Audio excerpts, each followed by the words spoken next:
Welcome to the Migraine Miracle Moment. I'm your host, Dr. Josh Turknet. I'm a neurologist, migraine specialist, migraine sufferer, and author of the book, The Migraine Miracle. In this podcast, you'll learn all about how to find your path to migraine freedom without pills. Let's get started. Howdy, folks. So, today's episode, I'll be kicking off our first dive into an incredibly important topic for those with migraines, so I'd strongly recommend sticking around for the episode. And it's a topic that's almost been, I think, entirely overlooked up until relatively recently, and still almost entirely neglected in the field of migraine research. That's bound to change, and it's really a matter of the field catching up to what has become a rapidly evolving subject. And that is the role that our gut and the health of our gut plays in all domains of health, and in particular, the extraordinarily tight linkage between the health of the gut and the health of the brain. And just for clarification, by the gut, what I'm referring to is essentially your entire system for digesting food, from the stomach to the small intestines to the large intestines. It is our most important interface with the outside world, and as we know, migraines are a condition that in some ways can be conceived as a sensitivity to the outside world. So, needless to say, it's not surprising that this has major implications for someone with migraines. And the gut is also intimately linked to the brain and the nervous system, so much so that the gut now has the nickname as our second brain. And the specific topic we're going to address in this episode is the connection between gluten and migraines. And I'm going to be covering what I consider to be some of the most pertinent research findings in this area, and what I consider to be some very significant implications for anyone with migraines. And I'll cover what the link between gluten and migraines says about the connections between the gut and the health of the gut and migraines in general. So stick around for all that. First, before I get there, a few housekeeping announcements. So we're currently in the midst of our first ever Breaking Rebound Challenge inside of MIGRAI-NEVERLAND, and it's been great so far. There's still time to hop on board and get in that Facebook group and grab all of the challenge-related content that's still in there. Our next 30-day challenge for MIGRAI-NEVERLAND members will be a Jumpstart Challenge, which is our 30-day challenge that's dedicated to getting you off and running with a full head of steam with the Migraine Miracle Plan. It includes going through the Beast Slayer Training Academy and doing the exercises in there with everyone who's part of the Jumpstart. And so it's a great way to get started. It's also a great way to reboot things. Many of our members do it periodically for that purpose. And you can find more information about that challenge and the others and our full schedule of challenges if you go to mymigrainemiracle.com/schedule. Also, if you sign up to become a member of MIGRAI-NEVERLAND, make sure to enter the coupon code MOMENT, and you'll get $30 off your first 6 months of membership as a thank you for being a podcast listener. And also to learn more about MIGRAI-NEVERLAND and our 9 primary resources for helping you slay the beast, you can just go to mymigrainemiracle.com and click on the resources tab at the top where you see how we can help. Also, we're going to be doing a giveaway for anyone who leaves a rating and review of the podcast on iTunes. So we'll be doing this periodically, having a drawing for folks who've left a review in iTunes, and the drawing will be for a copy of the book that I will sign and personalize, as well as a Beast Slayer shirt. And you can see what our Beast Slayer shirts look at if you go to mymigrainemiracle.com/shirts. So if you want your name to be entered in that drawing, just post a review on iTunes, take a screenshot, and just send an email to drT@mymigrainemiracle.com, and you'll be entered. And if you already have a review that you've left, just screenshot it and send it to me as well. I've mentioned before that those reviews really help other people find the podcast, so I appreciate it a ton, and this is my way of saying thank you for doing that. And I know we have a lot of listeners who are not in the United States. We have a large UK contingent, a large Australia contingent, and so on. And just so you know, if you do enter and win the drawing, I will schlep down to the post office, fill out the customs forms, and make sure your prize gets to you. All right, so now on to the topic of the day. So a while back, I wrote an article called The Gluten-Migraine Connection, What You Need to Know, and it has since generated quite a bit of interest. And in that piece, I talked about some links between gluten and migraine that I think most migraineurs are entirely unaware of, along with critical links between the health of the gut and the health of the brain. Now, it seems that some in the migraine community, when they see this kind of title, automatically assume that I'm talking about gluten as a migraine trigger. So let's first put that myth to rest. This is not about gluten being a migraine trigger. While it certainly can play a significant role in migraines, the research here is not to portray it in that particular light, but to show you some other connections that I think are really relevant for all of us to know. As hopefully you know, one of my first objectives in working with anyone who's had migraines for any length of time is to help them ditch the old story of migraine, which includes this story about triggers, both because it doesn't work very well, and it also creates a really unhealthy relationship with food and the world around you, and a relationship that I think fuels migraines in some capacity. And so the Migraine Miracle Plan is not about seeing the world as a minefield filled with all sorts of threats, but rather addressing root causes so that we fundamentally change our physiology and gene expression to provide us protection against the beast. And so that's the idea I'll be talking about here.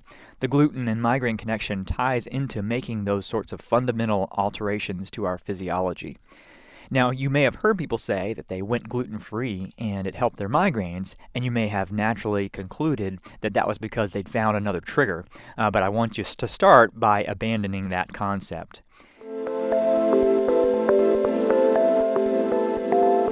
So I imagine that some of you listening have had an MRI of your brain, and I imagine that some of you have also been told that there were some abnormalities on that MRI scan. Your doctor may have referred to these in a number of different ways, maybe calling them white matter spots or white matter lesions or bright spots, or maybe just spots in the brain. And essentially, what he or she is referring to is the presence of areas in the white matter of the brain, which is the part of the brain that contains all the nerve fibers that are connecting the various cells of the brain to each other, and those cells are contained in the gray matter, and the white matter is what's connecting those areas to each other. So they're kind of the wiring of the brain that transmits signals between different brain regions. And on certain MRI sequences in an anatomically normal and healthy brain, that white matter should be relatively dark. But in certain circumstances, we instead may see little spots of brightness. And it's been known for quite some time that those spots are more commonly seen in people with a history of migraines, and that they also correlate with the frequency of migraines. So more migraines means more likely to have more spots. And so that's the first really important point here, that migraineurs are more likely to have these white matter spots on their brain MRI. Now, for a long time, doctors have had no idea why those spots were there or what they represented. And so the typical response has been really to just kind of shrug them off as something insignificant, to say, there are things in your brain that really shouldn't be there, but don't worry, because we have no idea what they mean. So that's not very reassuring to me, right? And probably not to you. And furthermore, there's some data that should give us some pause. So there was a 2010 study in the British Medical Journal that analyzed 43 trials from 1966 to 2009 and concluded that having those white matter spots on the brain, quote, predict an increased risk of stroke, dementia, and death. So not really reassuring, right? So that's the second really important point here, is that having white spots in your brain that shouldn't be there increases the risk of some highly undesirable brain conditions. So I'd personally like to reduce the chances of stroke, dementia, and an untimely death as much as possible. And given that there's something about migraine that predisposes me towards those spots, I'd personally kind of like to know what that is so that I can prevent this if I can. And furthermore, I think there is evidence to indicate those bright spots are shining a light on something perhaps quite sinister happening in the body and brain of the migraineur.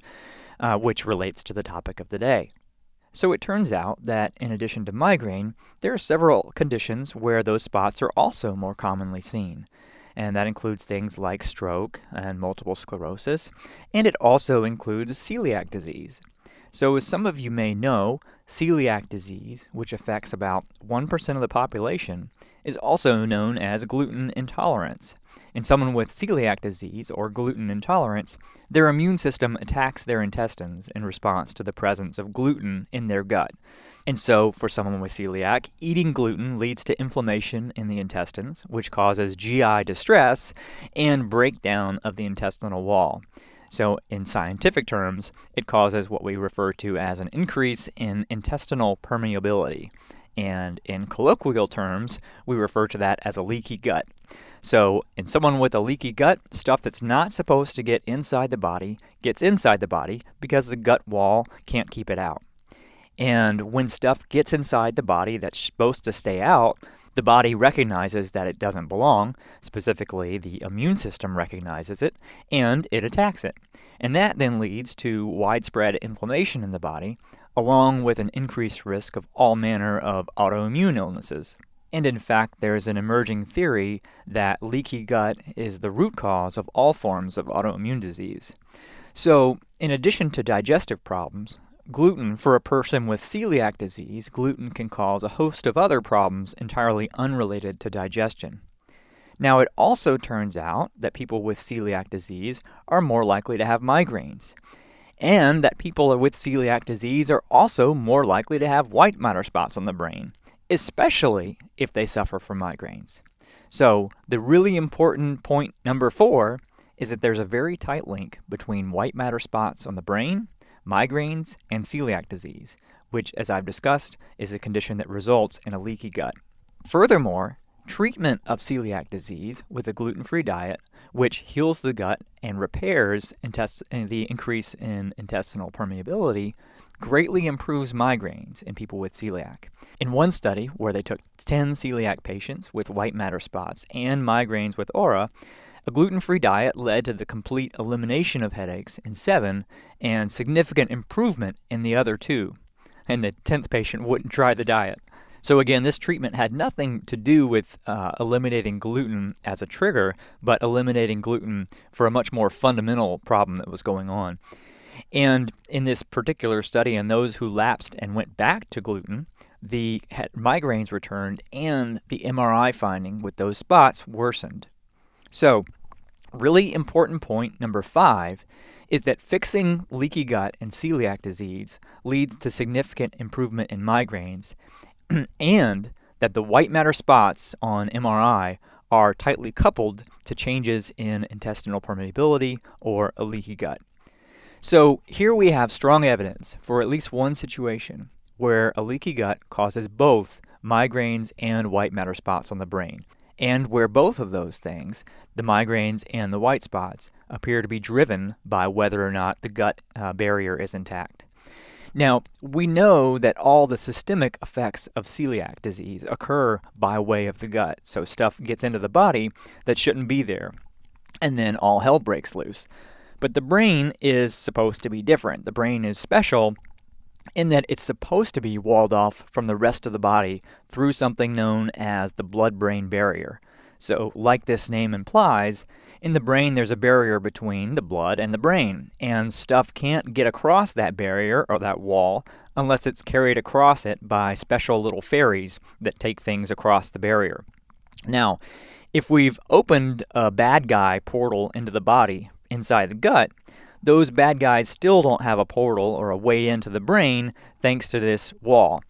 And even though those white spots we see look like a reaction to bad guys in the brain, they look like something we see when the immune system is attacking something, the blood-brain barrier should keep that from happening, unless there's a vulnerability in the blood-brain barrier.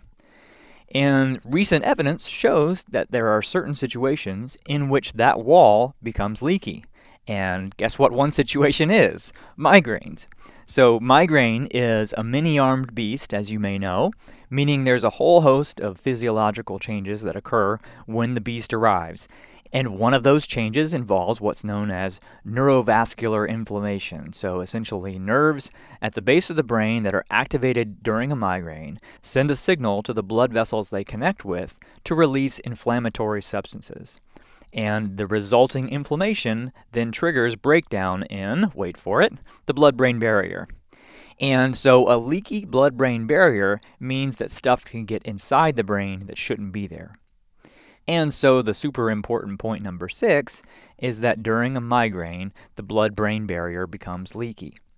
Now, what happens when stuff that doesn't belong inside the brain gets there through a leaky blood-brain barrier? Well, the same thing that happens when stuff that doesn't belong inside the body gets inside through a leaky gut. The immune system attacks it. So in this case, the cellular guardians of the brain, known as the microglia, are the ones that are doing the attacking. And the microglia attack as the first line of defense, and then they call for further reinforcements to finish the job, which ends up triggering more inflammation. More inflammation means more breakdown of the blood-brain barrier, allowing more invaders in, which activates more microglia, causing more inflammation, and so on. So it's easy to see how the sinister combination of a leaky gut and migraines could lead to a state of chronic inflammation, and that these puzzling spots on an MRI are the MRI signature of that process happening. Now, I mentioned earlier that it's widely accepted and inherently obvious to the typical migraineur that the migraine brain is especially sensitive to the environment. And nowhere is this sensitivity more significant than in the food that we eat. So the last thing anyone with migraines needs is a breakdown in his or her defenses against the external environment. From this point of view, it's no wonder that behaviors that promote a healthy gut barrier, including avoidance of foods that disrupt that barrier, are protective against migraines. But the benefits of a healthy gut, and I consider avoiding gluten to be a critical part of that, as this discussion suggests, may extend well beyond its head pain protecting properties. So for the migraineur, a healthy gut may spell the difference between maintaining a solid wall of defense between the outside world and your brain, or rolling out the red carpet for all manner of badness to enter. So to summarize kind of all of this, the evidence indicates that the combination of leaky gut and migraine makes one more prone to chronic inflammation and white spots on an MRI scan, which we also know to be linked to an increased risk of migraines, stroke, dementia, and death. Now, as I've outlined, this is based on the assimilation of evidence from a few different areas. Is it possible that some of these links are coincidental? Sure. But there's plenty enough here for me as a neurologist and migraineur, especially given my work with patients implementing the Migraine Miracle Plan, seeing how this impacts gut health, seeing how it impacts migraines. It's enough for me to consider gut health as a fundamental component, not just of migraine prevention, but of the prevention of many other forms of unwanted brain disease. And so it's plenty enough for me to avoid gluten, regardless of whether doing so impacts my frequency of migraines one way or the other. And like I said, in my work with patients over the years, especially since implementing the Migraine Miracle Plan, I've noted a very strong relationship between gut health and migraines. So much so that I now consider it pretty safe to assume that anyone who's experiencing frequent migraines is also suffering with leaky gut. And more than likely, this is another one of the reasons why the plan works so well. So by returning to an evolutionarily concordant diet, one that's appropriate for humans, we're eliminating the foods that compromise the gut barrier. And that, of course, includes gluten, but it's certainly not the only thing that compromises gut barrier function. Incidentally, another thing that's known to compromise gut barrier function is ibuprofen, or the NSAIDs. And so I think becoming more and more sophisticated about gut health offers us a tremendous opportunity not only to slay the beast for good, but also to protect the integrity of the brain and the body over the long term. It's likely an essential foundation of health in general. And so, like I said, this is a topic I'm going to dig into more in future episodes. And it's also one we've talked quite a bit about in MIGRAI-NEVERLAND over the past couple years in our weekly group coaching session. So members can find multiple issues of the chatter devoted to that topic and devoted to kind of the things that I consider to be central to optimizing the health of the gut. And in reflecting on your own history, you may have already noted a similar link. I know there are many migraineurs who will report that they feel like when their digestion isn't right, when bowel movements are irregular, or when bloating and constipation kicks up, that the beast is more likely to visit. And I don't think that's coincidental. So, again, this connection between gluten and migraine is not about gluten as a trigger food. It's actually much deeper than that. And it's about what the research in this area is telling us about the links between gluten, gut health, migraines, and potentially a host of other things. All right, so that wraps up this episode of The Miracle Moment. Remember, you can find this and all other episodes at mymigrainmiracle.com/moment, where you'll also find the transcript along with links mentioned in the episodes. And if you enjoy this podcast, it'd be great if you left a rating and review in iTunes. It really helps other people find it. And as I mentioned in the introduction, if you want to screenshot your review and send it to Dr. T at mymigrainmiracle.com, you'll be entered into the drawing for a personalized copy of the book along with a Beast Slayer shirt. And in the next episode, I'll be sharing another phenomenal success story from one of our MIGRAI-NEVERLAND members. And if one day you'd like to be sharing your story of going from chronic migraine to migraine freedom without pills, then consider joining us in MIGRAI-NEVERLAND. You can learn more by going to mymigrainmiracle.com/end of migraine. So thanks so much for listening, and now it's time to go out and slay the beast.